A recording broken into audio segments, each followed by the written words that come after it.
Tu préfères un coca au caca ou du caca au coca? Oh! Oh là là, c'est dur. Cette nuit, j'ai encore fait des cauchemars à propos de mon mariage, genre, j'ai rêvé que je m'embrouillais avec ma famille parce qu'ils invitaient des gens que je voulais pas inviter, enfin. Il a encore fait super chaud cette nuit. J'en peux plus là, vraiment, il est 10 heures du matin, tout est déjà barricadé et encore j'ai laissé un petit peu de lumière pour, pouvoir, filmer. Mais c'est terrible. Terrible, terrible. Heureusement, aujourd'hui, j'ai quelques trucs de cool qui sont prévus. Je vais aller pique-niquer avec mes sœurs, mais je sais pas comment on va s'arranger avec cette chaleur. On a rendez-vous à midi. J'aurai le temps de passer me prendre un petit sandwich à la boulangerie. J'ai une boulangerie à côté de chez moi.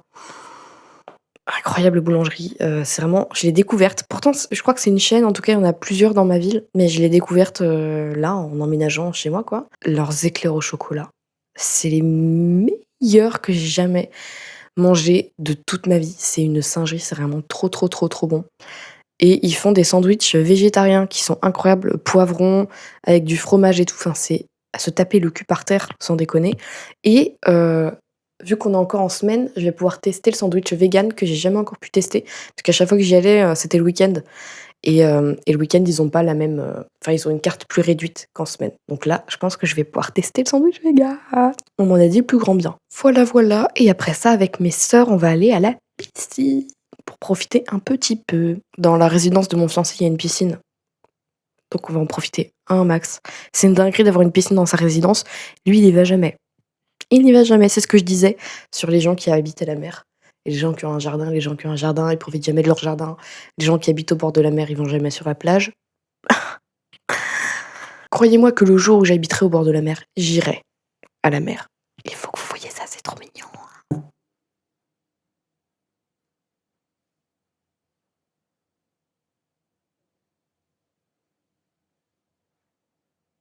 Au niveau de l'outfit, j'ai fait léger. J'ai sorti le sarouel. Je pense que c'était l'occasion. Petit foulard mis en top comme ça. Et en dessous, j'ai déjà mis mon haut de maillot de bain. Je trouve que ça fait cute. Les petits détails un peu léopard avec les strass et tout, c'est sympa. Il faut que je fasse quelque chose au niveau des cheveux. Je crois pas que je vais prendre le petit déjeuner parce que je me suis levée tard. J'ai peut-être grignoté quelque chose quand même parce que j'ai faim. Je me suis encore couchée tard hier soir à cause de la chaleur. J'avais envie de garder cette fenêtre ouverte le plus longtemps possible, mais je ferme toujours le volet pour dormir. En fait, je déteste l'idée qu'il y ait un trou béant tout noir au niveau de ma fenêtre, surtout qu'il y a un toit terrasse. C'est pas très compliqué d'escalader, globalement.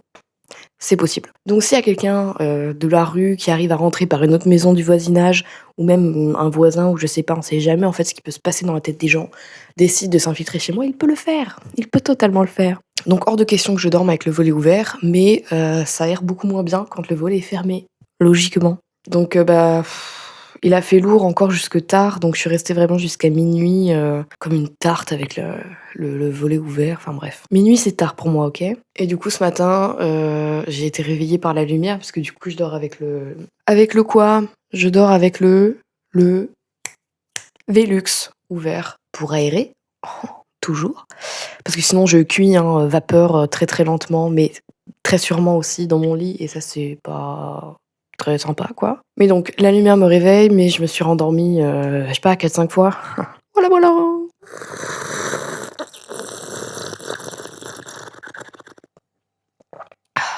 Il y avait un truc que je voulais dire parce que ça me trottait en tête depuis un petit moment, c'est la digital détox. J'avais envie d'en parler.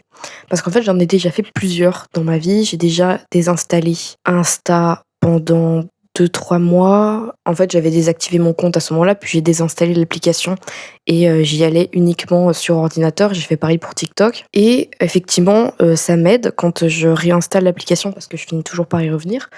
Quand je réinstalle, je passe beaucoup, beaucoup moins de temps dessus et même depuis le Covid, par exemple, parce que moi, à la base des bases, les premières fois où j'ai eu les réseaux sociaux, quand j'étais plus jeune, j'avais pas du tout d'addiction, j'y passais pas spécialement de temps, je me comparais pas du tout. En fait, j'étais vraiment là pour le fun.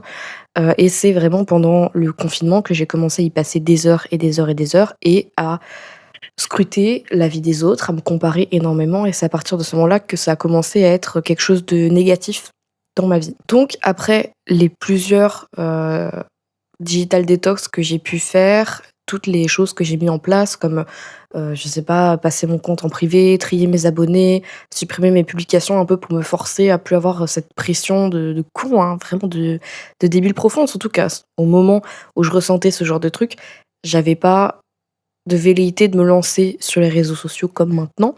J'étais une normie qui postait, ses photos avec ses copines, normales quoi, finalement.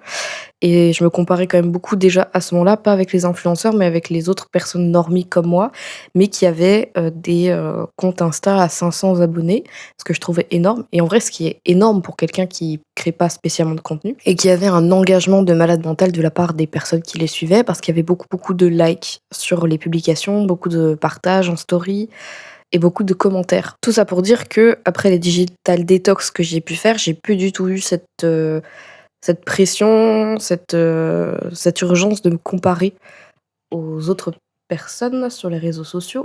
Pourquoi c'est rouge? C'est vert là, ça devrait fonctionner. J'ai peut-être plus de batterie. Si, c'est bon, c'est tout. Qu'est-ce que je disais? Oui, donc après, les digital detox que j'ai pu faire, il y a vraiment eu un mieux et j'ai plus, ressenti cette comparaison, cette honte, en fait, entre guillemets, d'avoir, peu d'abonnés, peu de likes, peu d'engagement et tout. Et aujourd'hui encore, c'est pas un truc, par exemple, quand je vois, je sais pas, mes TikTok qui font 300 vues, j'en ai pas honte, spécialement, enfin, ça m'est égal, quoi. Je dis pas que j'aimerais pas avoir plus de vues, réussir à percer, mais en même temps, quand je vois aussi le harcèlement qui vient avec le fait de percer sur TikTok, je me dis: «C'est peut-être pas plus mal», mais c'est encore un autre sujet. Le côté malsain que j'ai dans ma vie à cause des réseaux sociaux, c'est plus du tout la comparaison. Honnêtement, je me compare pas du tout avec les influx, les trucs comme ça. Je me dis pas que ma vie c'est de la merde ou quoi que ce soit, j'en suis très satisfaite. J'ai pas du tout vraiment de problème d'ego par rapport aux réseaux sociaux. Que ce soit la vie de rêve des influenceurs ou l'engagement qu'ils ont sous leur post et tout, c'est pas du tout un truc qui me. Enfin, je m'en fous, je jalouse pas, je me dis, en termes d'engagement, s'il faut que ça vienne, ça viendra. Et puis sinon, je suis en paix avec le fait de jamais percer et de faire ça juste pour le fun en vrai. Et question vie de rêve, bah pareil, en fait, je sais aussi que ça fait quelques mois que j'ai commencé à travailler, qu'avant j'étais étudiante, que j'ai encore plein de trucs à faire cette année, que je vis pas du tout encore de mon art ou de mes capacités de graphic designer, n'est-ce pas? Et que ça viendra en son temps.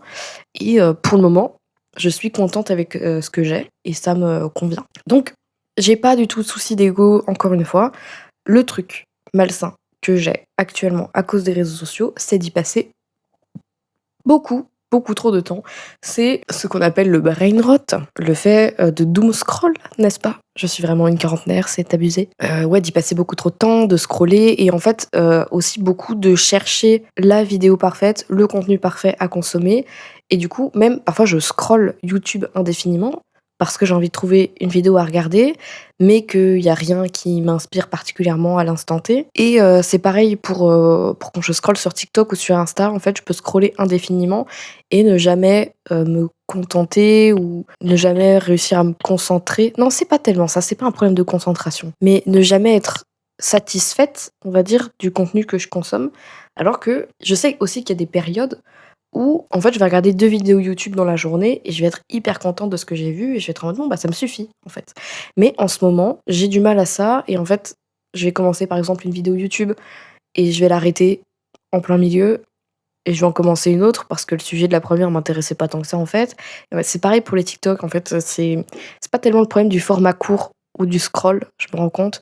C'est plus le fait de pas, fixer mon attention et encore je dis attention, mais je sais que la concentration, c'est pas le problème, j'ai pas de problème de concentration spécialement. Je peux lire pendant des heures, je peux regarder, une série, un film pendant des heures si ça m'intéresse, je vais le faire, en fait, c'est tout. Mais c'est juste que avec l'abondance, je pense, des contenus, réussir à trouver un contenu satisfaisant, ça devient de plus en plus difficile pour moi. Et sur les réseaux sociaux, toutes les vidéos et sur les réseaux, notamment sur YouTube, en fait, on va, avoir plein, plein de contenus par rapport à la digital détox, au fait de supprimer tous les réseaux sociaux et tout. Et effectivement, moi, je pense que c'est une bonne chose. C'est une bonne chose, à minima, de faire l'expérience de la vie sans aucun réseau social pendant un temps défini ou alors tout le temps. C'est vrai que moi, j'ai un peu toujours le cul entre 2 chaises par rapport à ça. J'ai à la fois envie de créer du contenu parce que c'est quelque chose qui m'inspire beaucoup et je suis très contente de le faire. J'aime beaucoup créer du contenu pour TikTok, pour YouTube, calquer, mon esthétique, ma DA, mes typos, mes couleurs, travailler un peu mes capacités en termes de montage, mettre en scène ma vie aussi. Franchement, je vais pas mytho, c'est un truc que j'aime bien. À petite échelle, hein, je ne suis pas Léna Situation, bien sûr, mais c'est quelque chose qui me parle en fait. J'aime bien ça et ça me plaît tout simplement.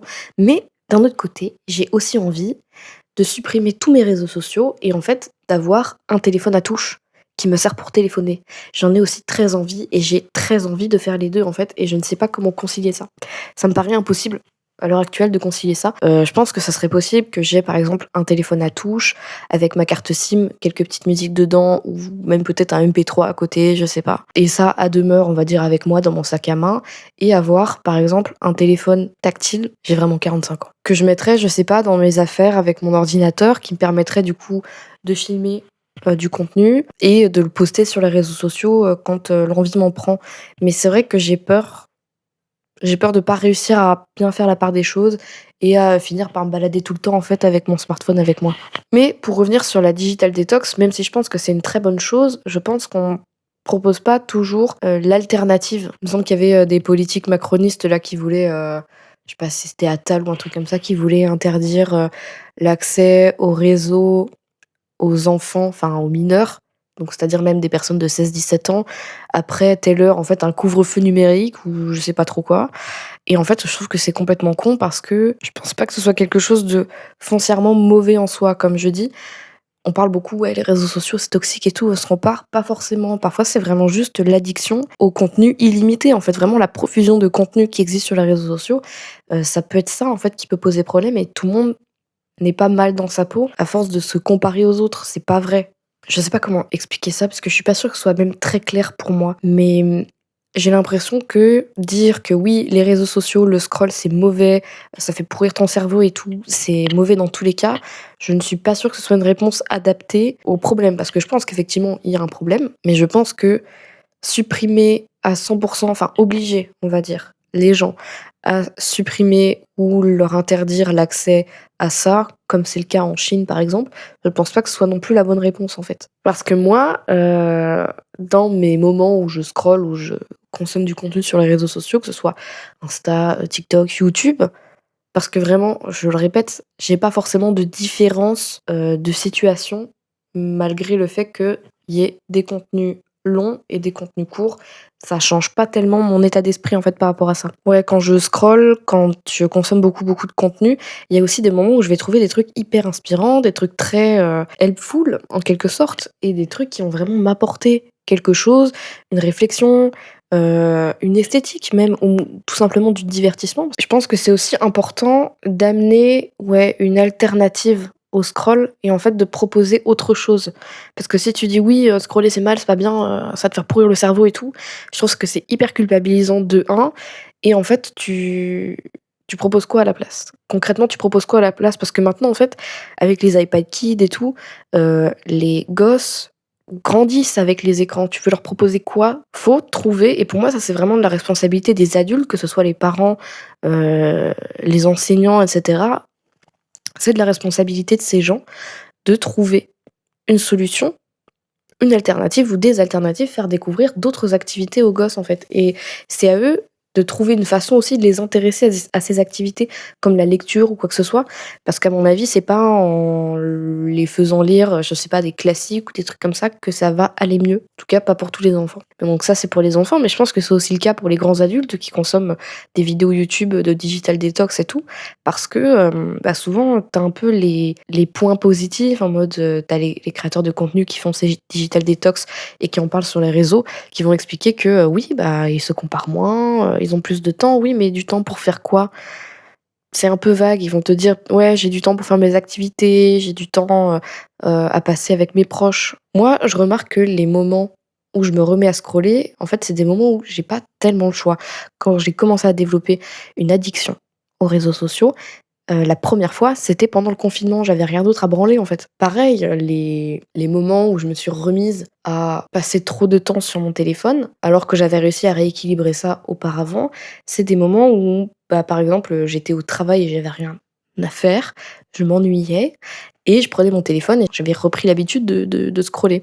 Et là, dernièrement, la dernière chose en date, c'est la canicule, en fait, parce que quand il fait tout noir chez toi, que concrètement, tu vas pas sortir, en fait, parce qu'il fait 42 degrés dehors et c'est à peine mieux à l'intérieur. Moi, j'ai pas envie, de lire quand, il fait tout noir chez moi, de lire en pleine journée avec une lampe. Pareil pour la peinture, pareil, en fait, pour toutes les autres activités, manuelles ou non que j'aime, qui me plaisent, bah, oui, en fait, je vais me coller devant une série, je vais me coller devant Insta, je vais, doom scroll sur TikTok et oui, forcément, c'est ce que je vais faire, ouais. Pour moi, dire: «Les réseaux sociaux, il faut les arrêter, c'est pas bien et tout», en réalité, pourquoi pas? Je peux comprendre. Mais dans ce cas-là, il faut avoir une solide contre-proposition, en fait. Voilà, j'espère que je me suis pas trop perdue et que ça avait un petit peu de sens, que tu as compris ce que je voulais dire. Moi, j'ai pas tout compris. Eh bah, écoute, on va pouvoir commencer à y aller, je pense.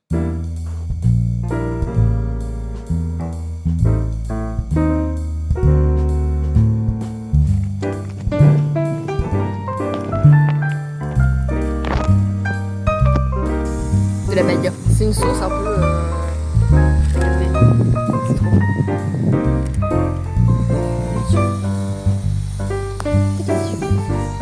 Je vais le tabasser. C'est vraiment excellent. Bah non, tu vas pas le tabasser, en fait, tu vas nous en laisser. Vraiment, on est malade mental. Allez. C'est moi qui ai kiffé. C'est moi qui m'a déjà trempé la gueule. Tu m'as déjà trempé la gueule. Bah, Agathe, C'est moi qui fais. ça part vraiment. C'est très prêt. Oui, mais voilà. On se folle, ça sent encore le tout bon vent. Oui. Oh, sur l'envers. Pas grave. C'est pas grave. Oh zut.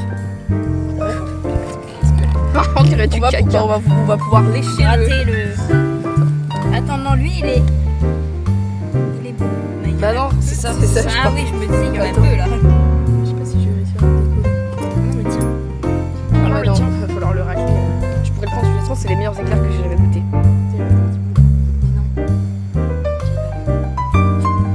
Ça fout ta gueule. Donc tu me fous du caca sur les doigts.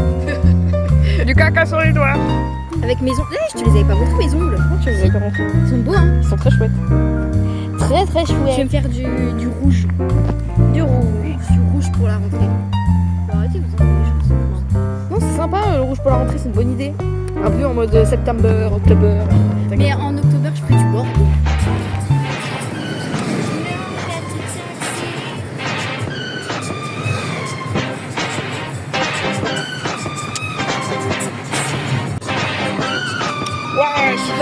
Baby, can't you see I'm calling?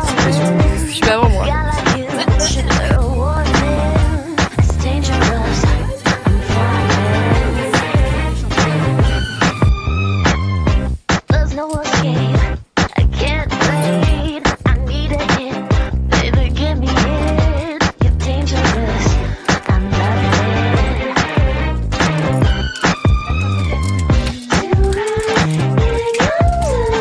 J'aime tes grosses fesses.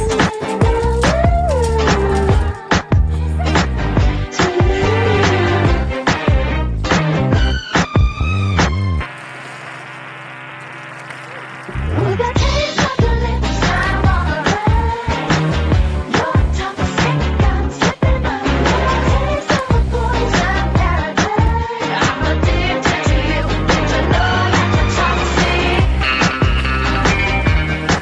And I love what you do. Don't you know that you're toxic?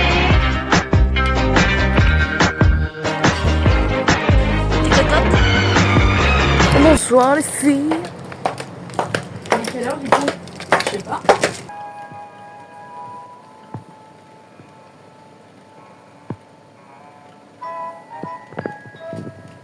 Ah, je viens de rentrer chez moi.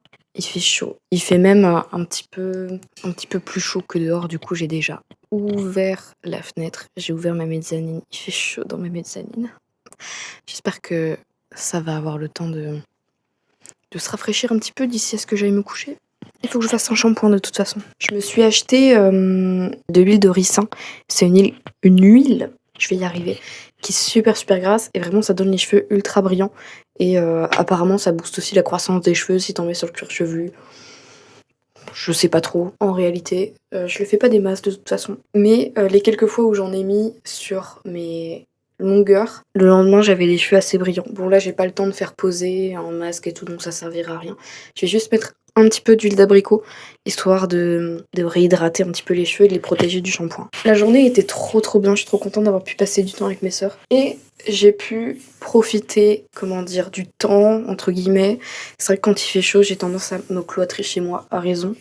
Mais là, en fait, le fait d'être dans la piscine pendant des heures, j'ai pas du tout ressenti la chaleur. Bon, après, effectivement, quand on est ressorti de la piscine et qu'on allait dans la rue, tu sens la différence. Mais tout le temps où on était dans la piscine, c'était grave bien. Donc ça, c'est vraiment un truc que j'essaie de faire au maximum cet été, c'est de profiter de tout ce que je peux prendre en termes de baignade, je le prends. Je vais essayer de sortir une vidéo sur mon été, en fait, parce que j'ai fait une petite liste des choses que je voulais faire pendant l'été, sachant que je travaille pendant la plupart de l'été. J'ai juste une petite semaine de vacances à la fin du mois, là. On va dire profiter de l'été. Je sais pas, j'ai le micro là, est-ce qu'on va quand même m'entendre? C'est quand même très près, là. Hein.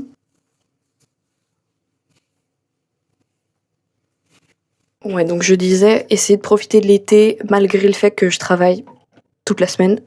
Et honnêtement, pour le moment, je m'en sors pas mal. Hein. J'ai fait quand même quelques trucs. J'ai l'impression de passer un plutôt bon été, malgré la chaleur et malgré le fait que je travaille.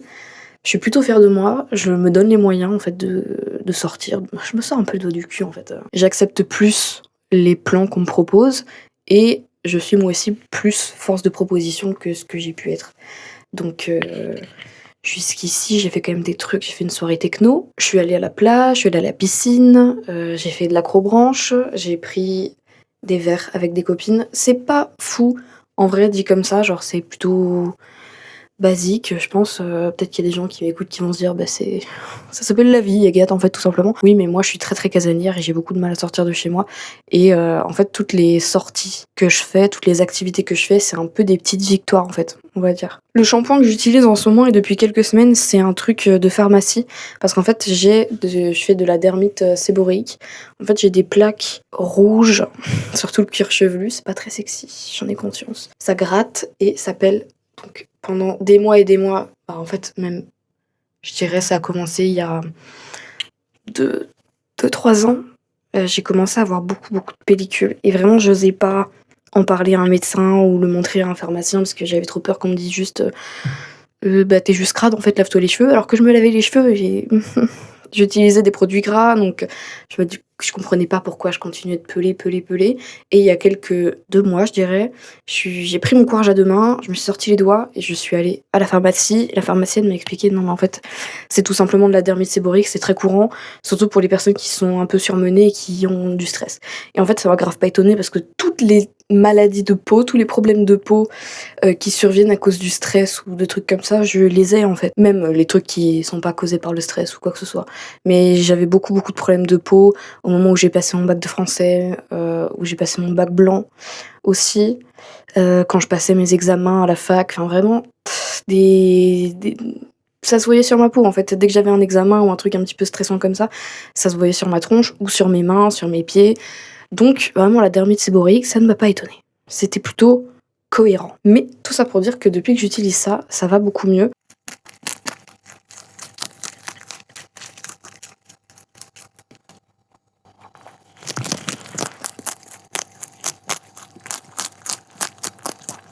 Tout à l'heure, au moment de mon pamphlet sur les réseaux sociaux et sur les activités qui pourraient les remplacer, j'ai évoqué la lecture et j'avais envie de parler un petit peu du livre que je lis en ce moment, qui n'est autre que Salem de Stephen King.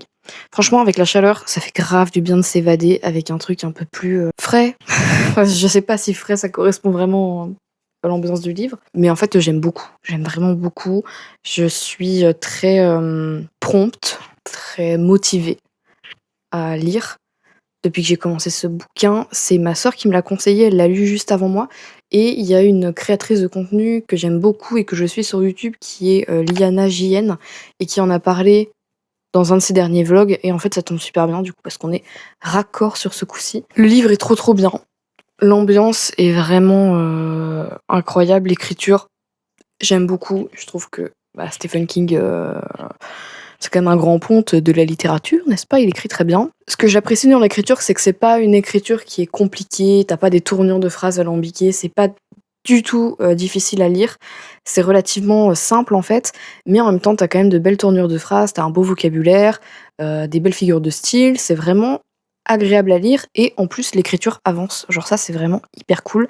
Tu tournes pas autour du pot pendant des heures et des heures. Il y a des auteurs que j'aime bien, comme Émile Zola, qui, pour le coup, aime bien se perdre un peu dans des descriptions qui sont pas forcément utiles à l'histoire. En fait, ça ne fait pas avancer l'histoire du tout. Ça place le décor, hein, ça c'est sûr, mais je suis pas sûre que tu aies besoin de 12 pages par description pour planter le décor, tu vois. L'été dernier, par exemple, à cette même période, j'ai lu Nana de Émile Zola et j'ai adoré l'histoire, mais ça n'avance pas, quoi. Ça n'avance absolument pas et en fait, tu vois pas le bout de l'histoire, concrètement, ce qui est pas du tout le cas ici. Et en fait, le livre te tient bien en haleine. Genre là, j'ai lu 600 pages et il y a un peu plus de 800 pages en tout dans le bouquin. Donc je te laisse faire le calcul, en fait. Débrouille-toi.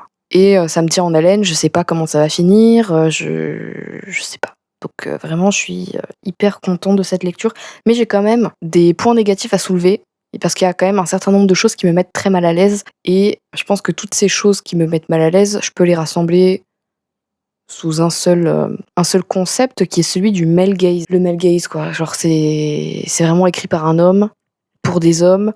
Les personnages féminins, ils sont pas très intéressants. Les personnages principaux, c'est tous des hommes, à l'exception d'une femme qui disparaît en fait assez rapidement de l'équation, qui est bête, hein, concrètement, elle a absolument aucun instinct de conservation. Un enfant de 10 ans lui met une vitesse à tous les niveaux, quoi. Bon, l'enfant de 10 ans en question, il met une vitesse à tous les autres personnages. Mais quand même, les personnages masculins sont pas décrits de cette façon-là. Même ceux qui peuvent être un peu plus niais. Suzanne, ça reste un personnage qui est très niais. Enfin, concrètement, elle a rien à apporter. Elle est pas très importante dans le développement de l'histoire. Et c'est trop triste en fait. Même sa disparition, ça sert juste à développer encore plus le personnage principal masculin. Super, top, on est content. Parce que du coup, le personnage masculin en question, c'est un auteur célèbre, un écrivain à succès. Il a déjà été marié une fois, il a vécu le décès de sa femme dans un tragique accident de voiture. C'est un militant gauchiste. Il est hyper important dans le déroulement de l'histoire, hein, par rapport à la chasse aux vampires et tout. Suzanne, c'est une petite go qui est décrite comme étant très jeune, même s'il me semble qu'elle est quand même un petit peu plus âgée, genre c'est pas une lycéenne. Elle habite chez ses parents, elle a pas vraiment de travail, enfin elle gagne un petit peu d'argent de temps en temps en vendant des dessins, enfin bref, mais elle en vit pas du tout. Elle vit pas du tout de son activité artistique, contrairement à Ben, du coup le personnage masculin. Les trucs les plus intéressants de sa personnalité, c'est qu'elle se dispute avec sa daronne. Ok, super. En fait, elle est décrite comme une adolescente, même si on sait dans le livre qu'elle est plus âgée. Pour moi, elle a vraiment 17 ans, la go, en fait. Et bon, c'est problématique, en fait. Aussi, il y a plusieurs personnages féminins qui deviennent des vampires dans le livre. Et quand les hommes se battent contre elles, ils les traitent de putes. Est-ce que c'est nécessaire ? Je suis pas certaine. Après, l'écriture est très crue et je pense que ça participe aussi en quelque sorte au charme de l'œuvre parce que en fait, tu te plonges en fait dans une certaine mentalité, à une certaine époque, dans une certaine partie de la population et d'accord, OK, ça peut être intéressant de ce point de vue-là, mais je suis pas sûre que ce soit vraiment un parti pris de l'auteur en soi de créer quelque chose qui soit uniquement représentatif d'une époque, d'une population, enfin bref. Je crois que c'est aussi inscrit dans sa tête que c'est comme ça qu'on parle des meufs et que les meufs sont pas des personnages intéressants et qu'on n'a pas besoin de les creuser. Donc ça, c'est vraiment mon souci avec le bouquin. J'ai un deuxième souci, en fait, j'en avais discuté avec un collègue qui le lit en même temps que moi et il lit beaucoup plus rapidement. Et moi, j'en étais à peine rendue à la moitié quand il m'a dit oui, ça se voit, Stephen King, c'est un catholique. Enfin, dans sa façon d'écrire, on voit bien l'empreinte catholique, que il est pas du tout neutre par rapport à ça. Et je voyais pas trop ce qu'il voulait dire parce que c'est vrai qu'il abordait la question. Il y a un personnage du livre qui est un prêtre et tout, et même par rapport aux vampires, le fait de se battre contre les vampires, je me doutais bien que la question de la religion arriverait au bout d'un moment. Mais c'est vrai que c'est pas tellement la question de la religion, c'est la question de l'Église catholique qui a vraiment une place dans le bouquin et qui semble être le seul contre-pouvoir efficace contre le vampire. Alors que, imaginons que dans un monde où les vampires existent, j'imagine que toutes les religions pourraient être un contre-pouvoir efficace à ce type de personnage, n'est-ce pas? Mais bon, après là, je vais peut-être un petit peu loin. En tout cas, le fait est que j'aime vraiment beaucoup, beaucoup ce bouquin. C'est très efficace sur moi, ça me fait peur, hein. Pourtant, je suis pas sensible forcément aux vampires. Au début, quand je lisais l'histoire, je pensais que ça partirait sur un truc de maison hantée, juste. Avec, je sais pas, des disparitions, des bails peut-être un peu de satanisme ou je sais pas trop. Et en fait, c'est parti sur un truc de vampire, qui est quand même un univers assez différent. Et moi, de base, je suis pas très sensible aux vampires, c'est pas un truc qui m'effraie, genre, OK, Edward Cullen, quoi. Alors que les histoires de maisons hantées et de satanisme, ça, pour le coup, ça m'effraie. Mais malgré le fait qu'à l'origine, je ne sois pas sensible aux histoires de vampires, j'ai peur. Franchement, à plusieurs moments, je fais pipi dans ma culotte. Il y a aussi des moments que je trouve terriblement tristes parce que bah, je m'attache quand même au personnage, notamment au personnage de Marc Petrie, pour ceux qui ont lu le livre, n'est-ce pas? Je le trouve hyper attachant, ce gosse, et, pardon, je vais spoiler, mais le fait que le vampire ait réussi à tuer ses parents, enfin vraiment, cette scène-là m'a brisé le cœur. Bébé chou, quoi. Genre, j'avais pas envie, je veux pas qu'il lui arrive du mal, je trouve que c'est trop triste. N'importe quel autre personnage, mais pas lui. Ah, le personnage du père Callan aussi, je l'aime bien. Et ce qui lui arrive aussi, je trouve ça dramatique et ça me brise un peu le cœur. Donc c'est vrai que ça me met pas toujours dans un très très bon mood, honnêtement. Je lis ça au travail pendant les heures creuses et mes collègues voient à ma tête absolument décomposée que l'histoire fonctionne bien sur moi. Donc j'ai pas encore fini, mais je pense que je peux quand même te dire à ce stade-là que je te recommande la lecture de ce livre en fait. C'est vraiment trop bien. Et même Tigellin semble apprécier le livre puisqu'il a bouffé une partie de la couverture. Super. Je vais lire quelques pages, mais il est déjà tard. Donc je pense que je vais pas tarder à me coucher parce que je suis fatiguée. Il doit être 23h, un truc comme ça. Je te remercie d'avoir suivi ce vlog et un peu mes pérégrinations sur différents sujets. J'espère que ça t'a plu et je te fais des gros bisous. Je te dis à très vite pour une autre vidéo.